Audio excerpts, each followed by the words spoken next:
So, folks, there is this thing called the budget.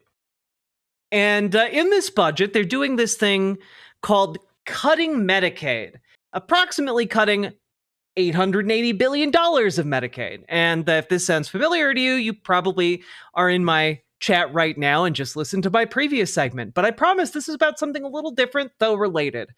And before we dive into it, remember to hit that like button, comment, and subscribe. Do the things that help the channel. And with that being said, we have to talk about the other thing that's in this budget bill, because there's so much in this big, beautiful bill, as Donald Trump calls it. And, well, part of what is in it is a small stipulation on page 380. Now, on page 380 is inserted some interesting language. And that language essentially gives Donald Trump the ability to unilaterally and with no checks whatsoever on his power declare that a nonprofit is supporting terrorism and remove its tax-exempt status. And you might say, that seems insane. What are the checks on that? And the checks on that are that there are none. Basically, any group that the Treasury Department designates a supporter of terrorism just doesn't have tax-exempt status. So NAACP, like any of these nonprofits out there, they're now under threat if this winds up in the finalized budget. Okay. And yeah, it's as bad as it sounds. It's as bad as it sounds. Now, Fight for the Future is dubbing this the nonprofit killer. And I just want to say, hey, conservatives, you really, really, really don't want to pass that bill. Okay? This is my pitch. If you're conservative, you do not want that bill to pass. You might be saying, oh, but Jack, why would I not want that bill to pass? I want the president to have the unilateral authority in order to, like, remove tax-exempt status. Do you really want that if a Democrat is in charge? Do you really want that? Because remember, all of those churches, all of those religious groups and institutions are nonprofits. Like, I don't think you want to open that can of worms. And like I think that this is going to be one of those things where, like, if this passes, you're going to be all patting yourselves on the back and you're going to be horrified in approximately 4 years. If there's like no check on this at all, and it doesn't, again, look like there is going to be, y'all are going to be in a world of trouble, especially given the fact that historically, homegrown terrorist groups tend to be driven out of, churches that are white supremacist in nature. Y'all don't want this kind of association to be like the thing you might not want to be pushing. This is all I'm saying. All right. Remember, they're banking that there will never be another Democratic president. I don't think that is what they're doing. I think smarter people in the Republican Party are banking on that or hoping for that. But the dumb ones are, and that's most of them, do not have any real awareness. They have like time blindness up the wazoo. They have no idea. They're like, well, maybe Donald Trump will just be God King president forever. I think they're banking on that. When you say they, genuinely, it's not. Like, it's not something they can bank on. they're going to lose in the midterms. No steps are currently being enacted that would like win them the midterms. If they, and by the way, if they do martial law, they don't need to pass this law anyway.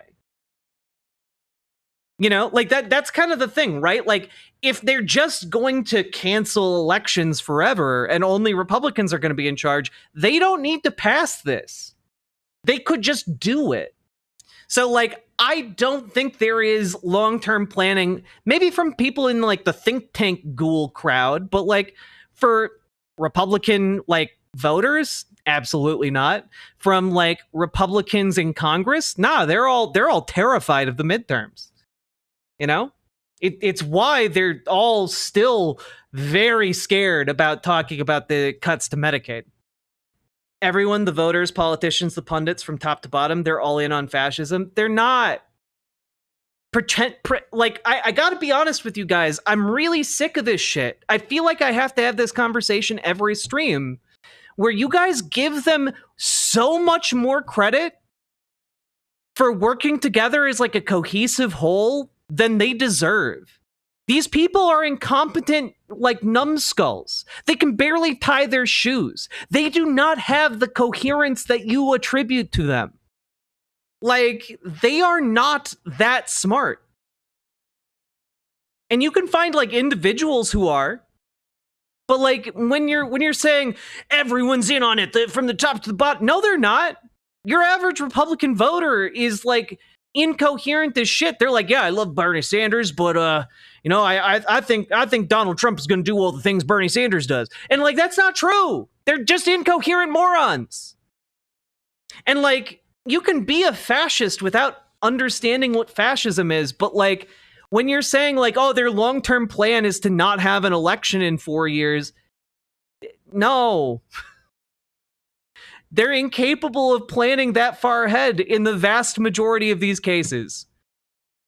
And I don't mean that in the sense that like, oh, they're uneducated and poor and therefore they're dumb. No, I mean like a lot of these people just have not spent a lot of time thinking about politics. Like the very fact here, guys, that we are here again and they're talking about cutting $880 billion from Medicaid.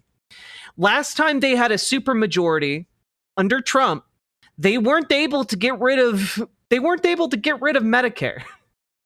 They wanted to get rid of like the Affordable Care Act. They weren't able to do it with a supermajority. Or not a supermajority, a majority in both houses. So like all I'm trying to say here is that like when you say, oh, they have this grand plan and they're enacting it and every one of those fascist fucks is in on it, like that's way too much credit for them.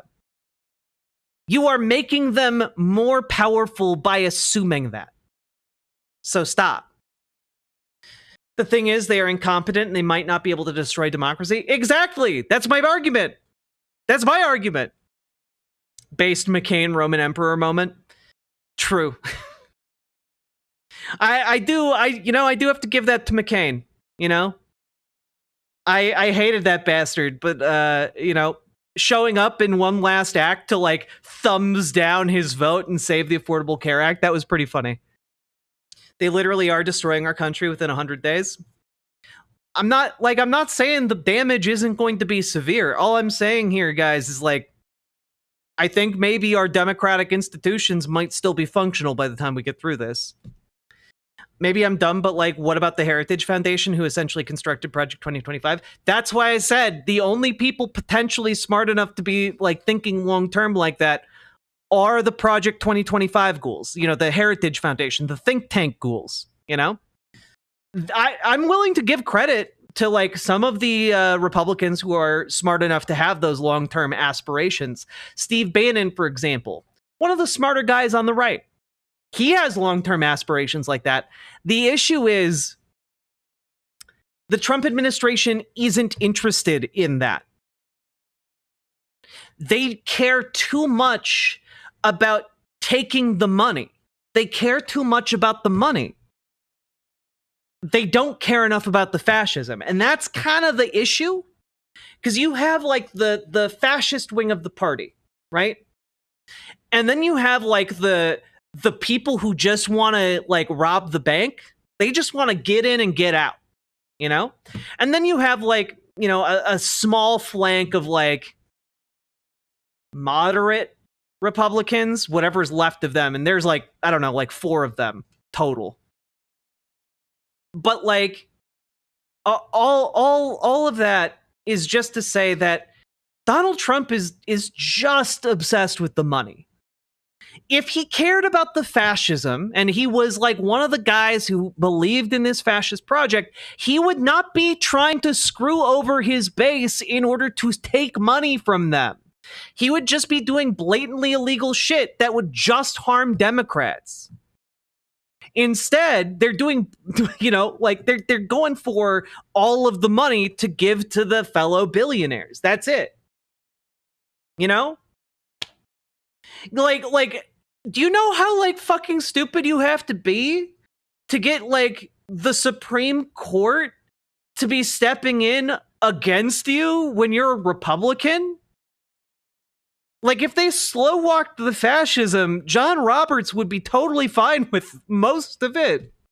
Like, but they can't do it. Because for them, it's all about the power. It's all about the money. JD Vance is going to be really scary. I disagree. I don't think JD Vance is going to be scary because JD Vance has the charisma of like a soggy cardboard.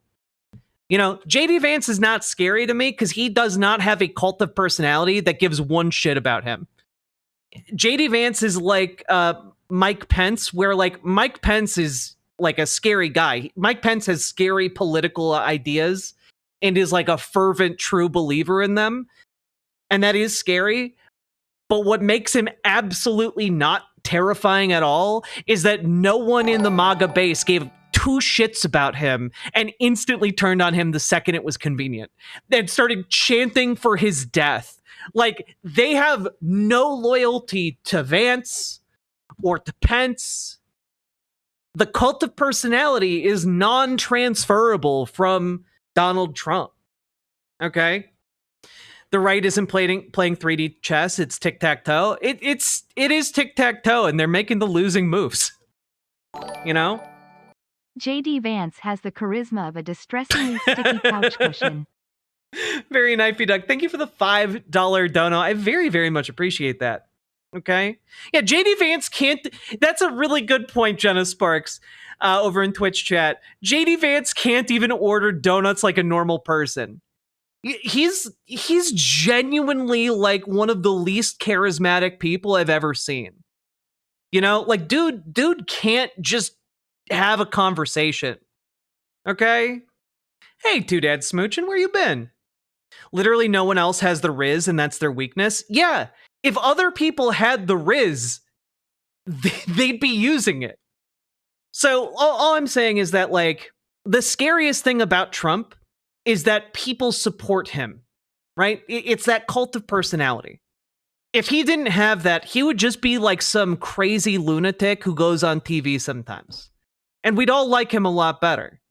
But people have this cult of personality belief about him and empower him that way, right? That's what's scary about him. And I don't think it transfers to JD Vance. So, all that being said, hey, do you want to stop this nonprofit killer, this thing that would basically make all of the nonprofit groups that enable resistance more effectively and like coordinate resistance? It would basically render them all null and moot if the president wanted to misuse his powers, say. Do you want to do something about that? Well, I've got a website for you here. Fight for the future, vote no, or tell your reps to block nonprofit killer bill. The House Ways and Means Committee will vote Tuesday, May 13th. I don't believe that this vote has happened yet. Although let's check real quick. Let's take a little gander at what may have happened earlier here. I think it's here. Business today is consideration of the committee print providing legislative recommendations to comply with the reconciliation directives included in Section 2001 of the concurrent resolution on the budget for fiscal year 2025, HCON Res 14. The committee will now proceed to consideration of the committee print. Mr. Chairman, at this point, I want to reserve a right to object to your unanimous consent request and raise a point of order concerning its consideration. So the next line is without objection? It is with objection, with a reservation of objection. Hopefully, I can not object. State your objection. See, this is good. This is what every single one of these people should be doing every single day. Every single day, our elected representatives should be throwing wrenches into the gears, should be gumming up the work, slowing all this shit down. Make it take that much longer. Because when you revoke unanimous consent, you basically force votes on literally every single step of the process. You slow it all down. And usually, that makes all of your colleagues think that you're a huge asshole. But you know what? We need Democrats who are willing to be huge assholes. We need that. Okay? Surely. Mr. Chairman, I just asked to be heard briefly about the amendment and the nature State of your my point. objection. My point of order is under House Rule 16, Clause 7, in that your 28-page bill that you filed Friday night is now a 389-page bill, that it includes multiple provisions that were not in any way referenced on Friday night, from the SALT cap to the $20 billion voucher plan, to just one provision after another. And under House Rule 16, Clause 7, it is designed to help the members. I'm seeing some people ask, like, what is this? What are you talking about? This guy is, I believe, I think he might be the ranking Democrat on the House Ways and Means Committee. And I think he represents Austin, Texas. I think. So basically, we need to be seeing this all the time, because every minute, every hour that we can waste of Republican time throws them up against the clock and limits the amount of harm that they can do. Okay? That's what's really important. Members of Congress properly legislate by knowing what's going to be considered before we act. I have people in my district who will spend months researching a $40,000 car. We're being asked to consider a $5 trillion tax bill where we don't have the information, since this bill deviates so much from the one that was filed Friday night. I have, Mr. Chairman, the House Practice Manual, and it makes very clear that on page 565, cool, that the burden of proof is on the offerer of an amendment that deviates so fundamentally, and that this applies to amendments in the nature of a substitute. So I just... You know, one of the things we need to elect slow-talking Democrats who just, like, you know, who have, like, that Southern drawl, but that drawl that just takes forever. You know, like, they're on, like, I don't know, 0.25 speed on YouTube. We need, like, that guy needs to be, like, our number one guy in the ranks of the Democrats in order to just, like, slow all of this down, you know? Hey, can someone get me my iced tea? Oh, I'm sorry. I'm so sorry. Like, just, I don't know, like, just slow it all down. Do as much as you can. Slow it down. Ask you to re-elect Joe Biden and let him cook. Oh my God. That would truly be one of the funniest fucking things to ever happen in US politics. Perhaps your broad definition of germaneness, if that is your position, will be applied similarly to any Democratic amendment that would be offered. But I'm trying to ensure that we don't have one standard that applies to your amendment and another standard that applies to mine or the others that might be offered. So perhaps you could just explain why you think this is germane to what you offered on Friday night. Oh, Doggett was the first person from the first sitting Democratic congressperson after the presidential debate to call on Joe Biden to drop out. Well, that's cool as fuck. That raises him in my esteem. Honestly, I will also say this is the first Democrat I've seen revoke unanimous consent in Congress so far, and that's huge. I want to see so much more of that. Yeah, like a slow foghorn leghorn. Exactly, C321. The House substitute that we provides with all House rules. And so the gentleman is more than happy to discuss any of the conversations when we move forward within. Alternatively, what if we got like one of those dogs from YouTube that like uses a mat to communicate? What if we got one of those? You know, we could have there's no law against a dog holding office in Congress. You know, it'd be cute. Like they could run around pressing the mat buttons. Daisy does not like Daisy. Hungry. Daisy hungry. The substitute. So your position is that our amendments, for example, to deal with the Affordable Care Act enhanced credits, though they're not dealt with directly in your bill, that germaneness will permit us to debate all of those matters on the merits. Daisy, walk. Daisy, walk.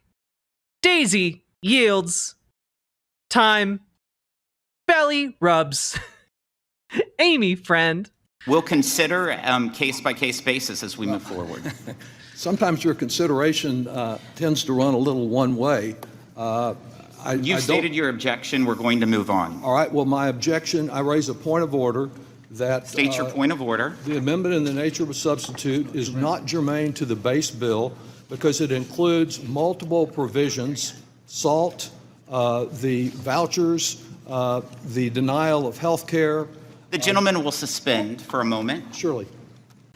The amendment as a nature of a substitute hasn't been called up yet, so it's not timely to raise a point of order at this moment on. Well, you're about to make a unanimous consent request that we dispense with any objection. So if you want to make that request, I will renew.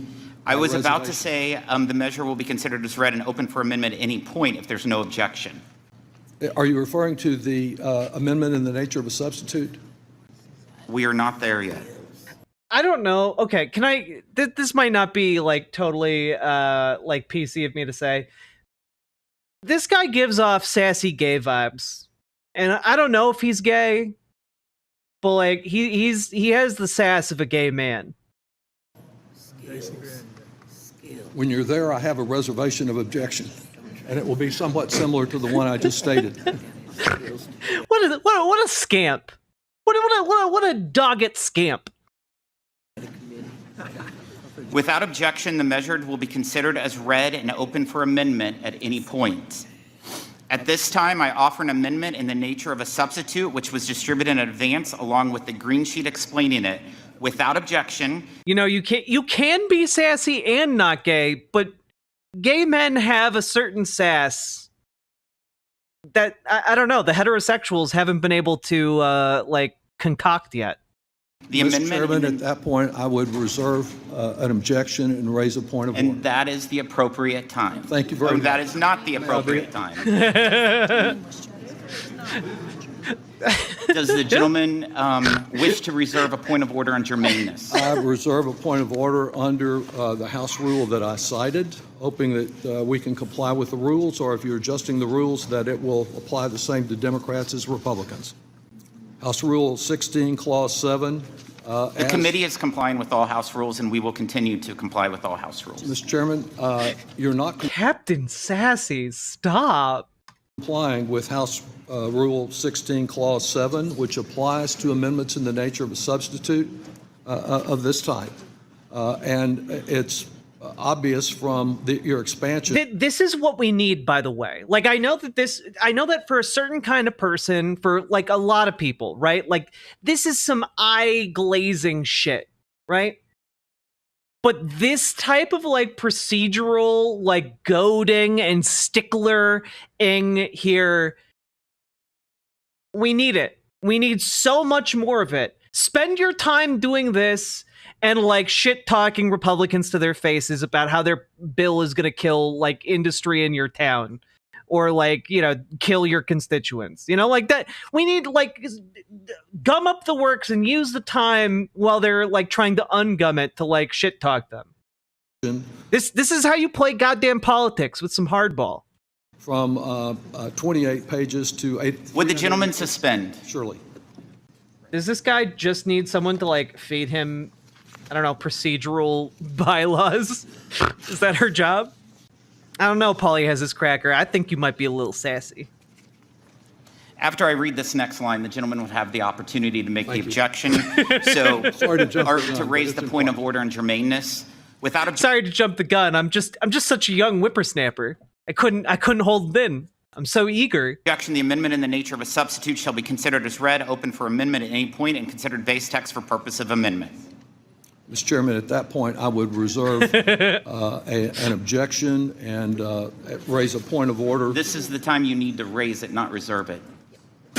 Well, I'm reserving it because I'm hopeful that you'll give me an explanation that germaneness would apply the same way to Democratic amendments as you have applied it to your amendment in the nature of a substitute. And if that's not the case, and there's some possibility that our amendments will be rejected as non-germane, while yours, which is obviously non-germane, is okay to consider, I'm willing to withdraw the objection. Really was hoping to get more insight from you about your approach to germaneness and the vast change in this bill from Friday night, which gave us almost no time to prepare amendments or to be prepared to discuss its multiple provisions of a big, beautiful bill. And I'm hoping that the House rules will be followed more closely than the rule of law has been followed by the administration. It's just so big and beautiful. You know, we need time to properly go over it. So the amendment in the nature of a substitute is germane, and we'll move forward as it being germane. Mr. Chairman, I raise a point of order against further consideration of the amendment and request a vote on my point of order as described, that the amendment in the nature of the substitute is not germane to the base bill. It legislates on a different subject matter and has a different fundamental purpose from the bill that you noticed, and the burden is on you to show germaneness, and you've done nothing to show germaneness here. You've not only not met your burden, you've not even offered an explanation as to why you deviated from a bill of 28 pages and went to 389 pages with more new provisions than you had old provisions. Okay, so the chair is prepared to rule that this is germane, so you're objecting to that and you want to... I want a record vote on it. Okay, so... Yes, demand as many votes as you can get. Like, even if it fails, why did you do that? Because fuck you. You know, like... Well, we're going to make, you know, this might have only taken us like 3 minutes. We're going to make it take 30, all right? Point of order, Mr. Speaker, Mr. Chairman. You can't entertain another point of order while this is You can't have multiple points of order. It's against the rules that I'm trying to break. pending. Can I ask a question about this vote before us, before we vote? It's not debatable or discussion. We're going to it. No discussion of germaneness, in other words. You're just... Can you or Senator Daisy make a post in the Discord to call your representatives about this issue, like something I can share? Yes. Let me get this real quick. I'm going to post it in chat, and then maybe we can get a mod to at everyone in the Discord and tell them to do something about this. There you go.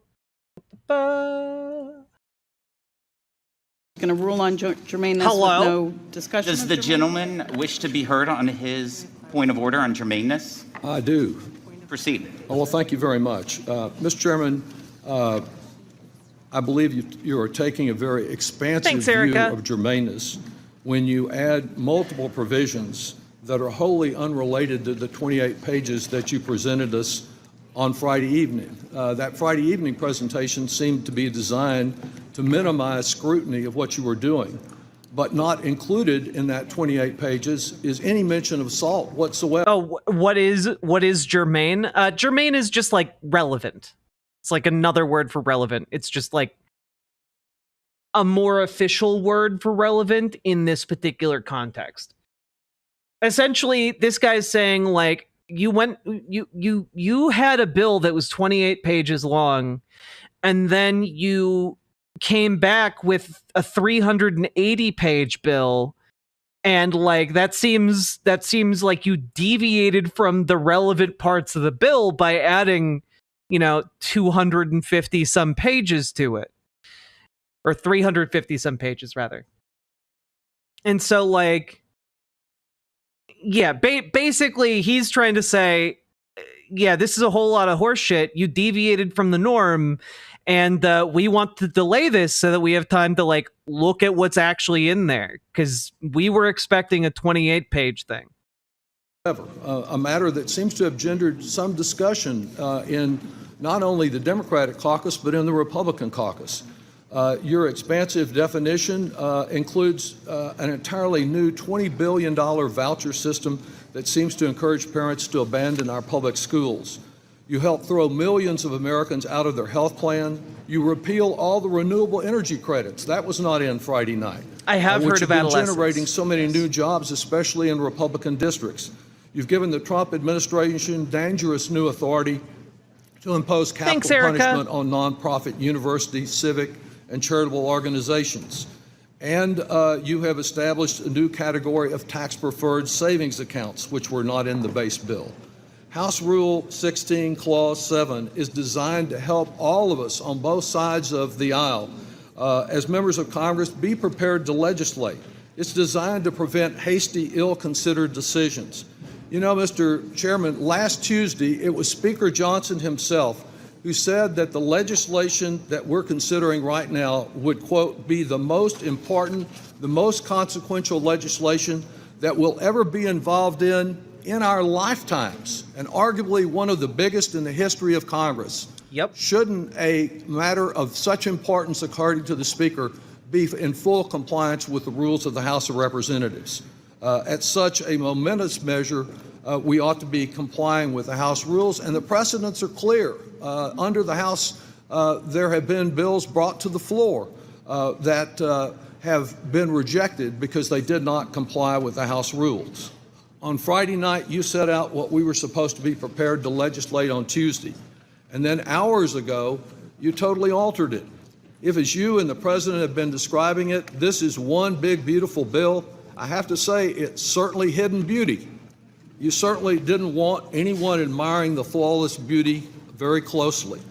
By introducing a new subject matter not contemplated in I do love him, just like this is good. I like this. More of this, please. Friday's base text and changing the fundamental purpose of measures before us today, this proposed substitute is manifestly non-germane. If you're rejecting the bill that you introduced on Friday night and asking us to consider this monstrosity, that is your right. But it is a right that can only be exercised after proper notice to us, which means giving members the requisite time to read, to understand it, and to prepare any necessary amendments, and to have the information that the ranking member referred to that we lack from the Joint Committee on Taxation. Mr. Chairman, I would just particularly address your attention to page 565 of the discussion of this rule in the House Practice Manual, which I brought along with me. Oh, hell yeah, he's breaking out the literal rule book. Let's go. This is what I've been waiting to see from Democrats. I like no more of this, just like, I don't know, rubber stamping Trump appointees. Stop. Like, throw actual wrenches in the works. Withhold the unanimous consent. Like, make them vote on this shit. Bring up points of procedure and rules. Like, grind it all to a halt. Since under the House rules, you as the sponsor of this gigantic new amendment bear the burden of proof that it is germane to the underlying 28 pages, I would just ask you to explain how it is germane and assure us that if you're applying what appears to be a very liberal and On page 556 of this rule book that tells you how to be a U.S. Representative, it says you have to do this, actually. Interpretation of germaneness. I have found the old magics. You must obey it. That you do the same for any amendment that may be offered by any member of the committee. The chair is prepared to rule. The gentleman from Texas makes the point of order that the amendment proposed is non-germane. The amendment is in order and the point of order is overruled. Mr. Chairman, on that, I would ask for a record vote. Could I have a point of clarification, please, Mr. You Chairman? have to, Oh, pardon? you have to, This guy's really bad at running committees. Like, this lady has basically been spoon-feeding him responses. appeal the Yes, decision I'm of the chair. appealing the decision of the chair and asking for a record vote on that. Mr. Chairman, may I have a point of clarification? It's no discussion, a pending motion. I can't ask for a point of clarification? No. What is the, I mean, we can. What is the clarification? He's really bad at this. I would like you just to clarify why the bill that you put in, the amendment in the nature of a substitute, is germane. Because it is germane. Mr. Buchanan. So there's no rationale behind it, just because you say so. Go ahead. The gentleman, Mr. Buchanan, is recognized for a motion. I move to table the appeal. Because I said so? The chair. The clerk will call the roll. Mr. Buchanan. Yes. Mr. Buchanan, yes. Mr. Smith of Nebraska. Yes. Mr. Smith of Nebraska, yes. Mr. Kelly. Yes. Mr. Kelly, yes. Mr. Schweikert. Mr. Schweikert, yes. Mr. LaHood. Mr. Arrington. Mr. Arrington, yes. Mr. Estes. Mr. Estes, yes. Mr. Smucker. Mr. Smucker, yes. Mr. Hearn. Mr. Hearn, yes. Mrs. Miller. Mrs. Miller, yes. Dr. Murphy. Dr. Murphy, yes. Mr. Kustoff. Mr. Kustoff, yes. Mr. Fitzpatrick. Mr. Fitzpatrick, yes. Mr. Stubbe.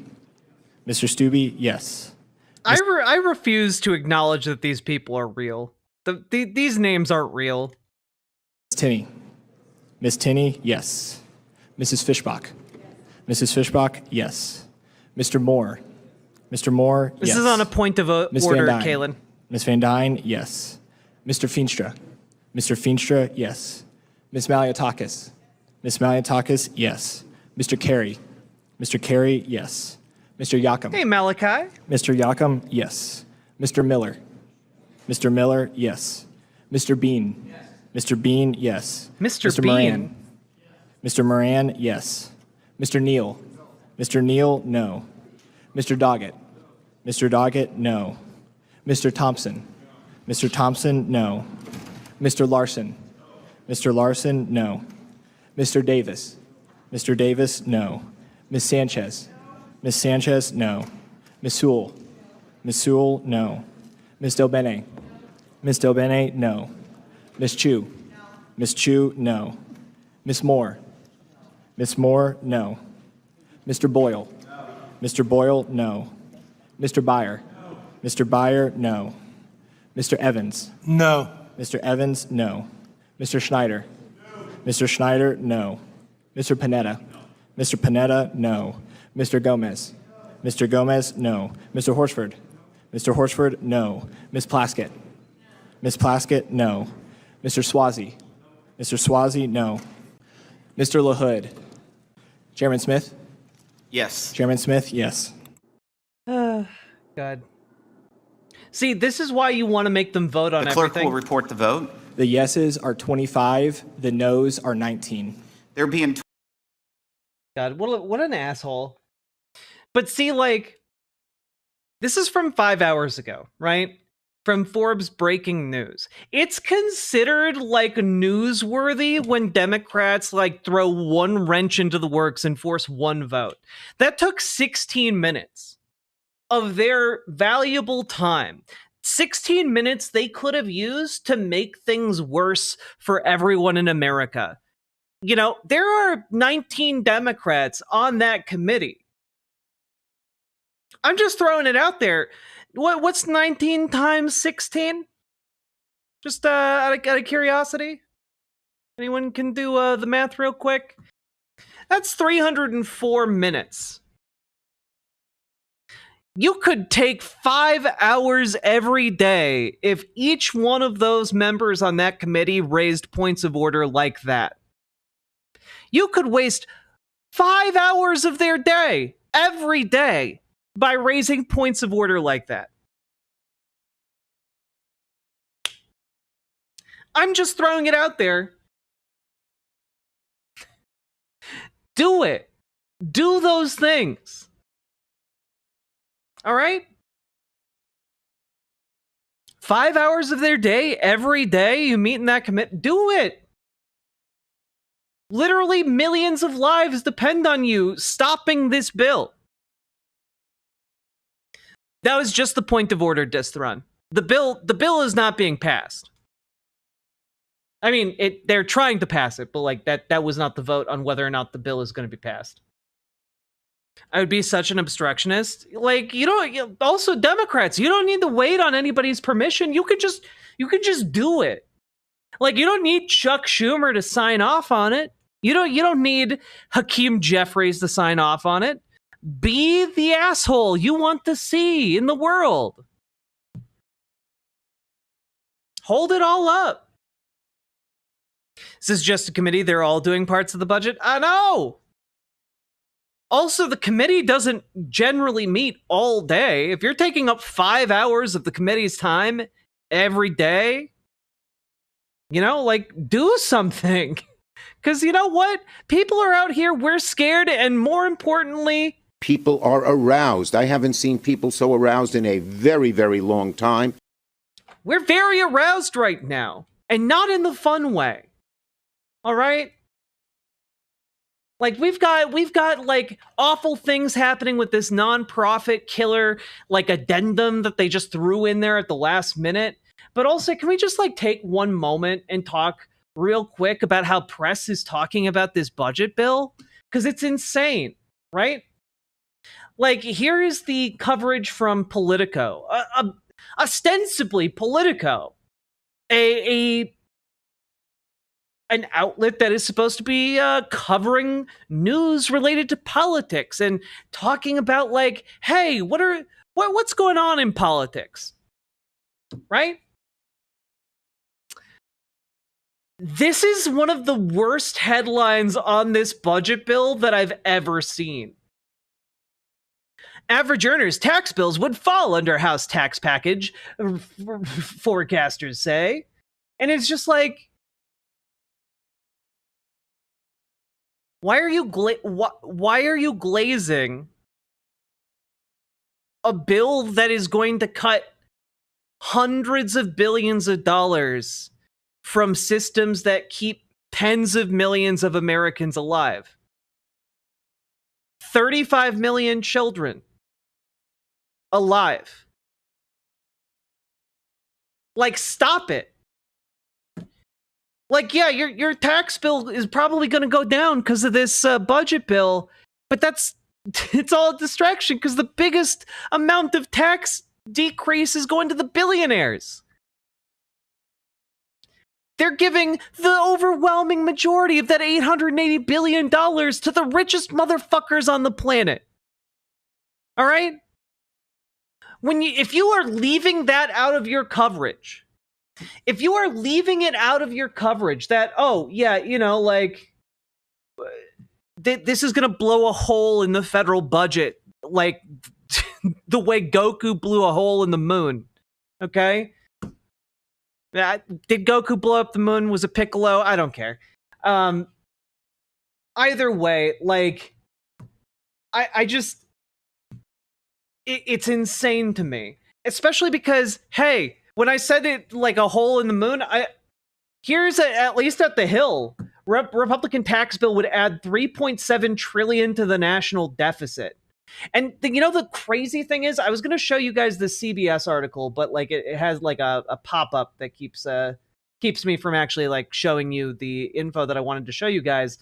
But CBS's reporting on this was basically just like, yeah, this Republican budget is going to reduce the deficit by hundreds of billions of dollars. And like, that's just a lie. Like, are like so many of these mainstream news outlets are just lying. Or maybe they're having ChatGPT write their news stories now. I genuinely can't tell. But like, Republican tax bill would add $3.7 trillion to the national deficit.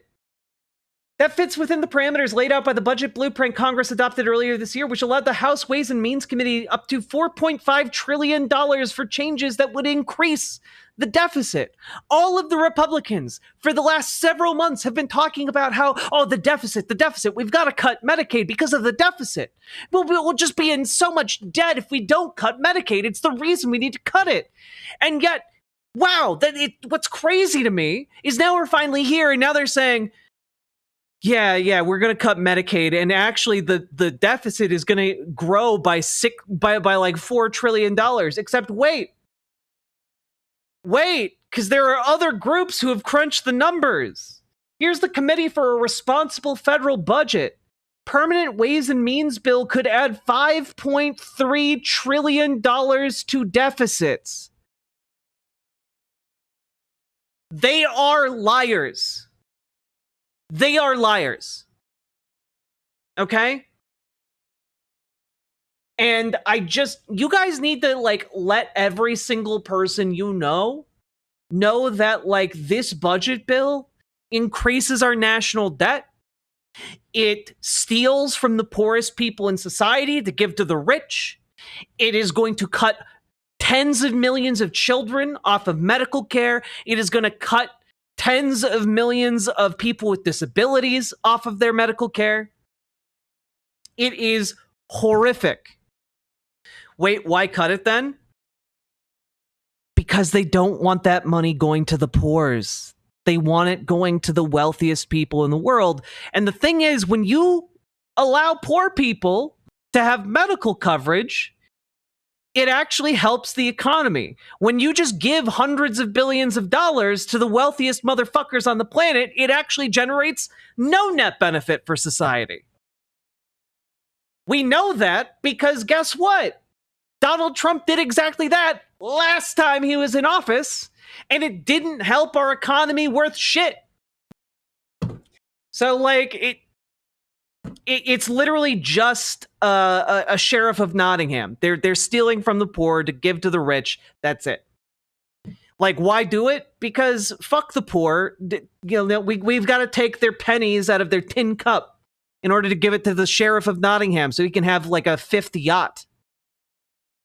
This will increase crime too. It'll increase literally every negative aspect of society. Every negative externality is going to get worse as a result of this. So this is kind of like the red line. We got to fight on this. Because if we don't, the sheriff of Nottingham, are you guys unfamiliar with Robin Hood? Do I need to explain Robin Hood to you guys? Come on. Literally wanting to sit their sad asses on a dragon's hoard and laugh at the poor starving and suffering for injury and disease. Hey, fun fact, some nerd out there calculated the net worth of Smaug the Dragon's gold hoard, which is, in fantasy terms, I believe, the largest of classical fantasy from The Hobbit. People like Elon Musk and Jeff Bezos have fortunes that dwarf Smaug, the literal fantasy dragon, and his horde, the stand-in for runaway and rampant capitalistic accumulation. They have more money than he did. You've never... What do you mean you've never seen that Robin Hood? That's every Robin Hood. Every Robin Hood story is about Robin Hood and the Sheriff of Nottingham. The Sheriff of Nottingham is his arch nemesis. Oh, God damn it, guys. Just one of my son's med for a 30-day supply costs short of $2,000? That's insane. Jesus. Was he in Men in Tights? Yes, he was in Men in Tights. Who is Rob? I can't. You guys are shitting on me. Anyway, yeah, all of this is lies. And Republicans are going along with it because they think they can trick their constituents long enough to fuck all of us over. That is the long and short of it. We must fight them with everything we have. You must call. Use 5calls.org. Use the tools. Call about the addition of the nonprofit killer. Call about the rampant cuts. Call about what it's going to do to the deficit. Call about what it's going to do to the disabled. What it's going to do to children. Keep calling. Okay? We gotta do anything and everything we can do.